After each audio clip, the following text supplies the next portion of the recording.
আসলে উজানি আগে প্রতিষ্ঠিত হয়েছে নাকি চরমনাই আগে প্রতিষ্ঠিত হয়েছে, যদি একটু বলতেন। আপনাকে আসলে বিষয়টা বুঝতে হবে। হযরত কারি ইবনে সাদ রহমাতুল্লাহি আলাইহি হলেন উজানির এই মাদ্রাসা এবং এই খানকার প্রতিষ্ঠাতা। হযরত কারি সাহেব হুজুর রহমাতুল্লাহি আলাইহি মূলত নোয়াখালীর সন্তান, কৃতি সন্তান। তিনি নোয়াখালী থেকে কলিকাতা থেকে আরব গিয়ে সেখানে উচ্চ পর্যায়ে কেরাত এবং ইলমে হাদিস, ফিকহা এগুলো অর্জন করে আবার বাংলাদেশে আসেন। আসার পরে হযরত রশিদ আহমদ গঙ্গুহি রহিমাহুল্লাহ উনি ইংরেজ বিরোধী আন্দোলনে ওনার ভূমিকা অনেক বেশি ছিল রশিদ আহমদ গঙ্গুহি রহিমাহুল্লাহর। তো ওনাকে স্বপ্নের মাধ্যমে দেখেন এবং ওনার হাতে উনি গঙ্গুহি গিয়ে ওনার হাতে বয়াত হন, শিষ্যত্ব গ্রহণ করেন। সেখান থেকেই তিনি মাত্র 17 দিনে খেলাফত প্রাপ্ত হয়ে কারি ইবনে সাদ রহমাতুল্লাহি আলাইহি আবার বাংলাদেশে চলে আসেন। কিন্তু তিনি নোয়াখালী না থেকে উজানি হিজরত করেন। উজানি এই অঞ্চলটা যে দেখছেন এখন মানুষের সমাগম, মূলত এই অঞ্চলটা ছিল একটা জঙ্গল। এখানে আমরা ইতিহাস জানি, এই এলাকার এই গ্রামের ইতিহাস জানি।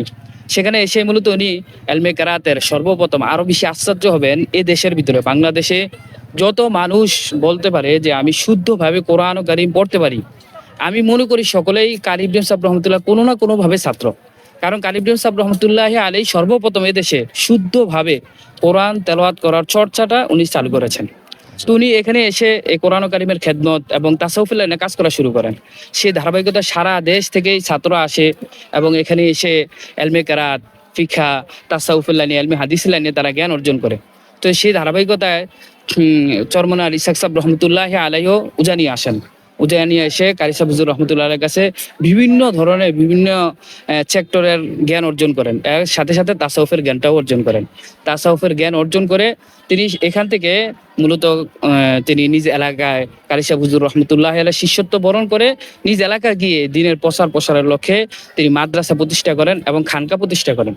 সে ধারাবাহিকতায় মূলত ওনারা এখান থেকে গিয়েই সেখানে খানকা তৈরি করেন। আল্লাহ তাআলা এখন গোটা দুনিয়ার ভিতরেই, প্রায় ধরতে গেলে শুধু বাংলাদেশে না, গোটা দুনিয়ার ভিতরেই চরমনাই উজানির একটা প্রচার আল্লাহ তাআলা করে দিয়েছেন। এটাতে মূলত চরমনাওয়ালারা এখানকারই শিষ্য।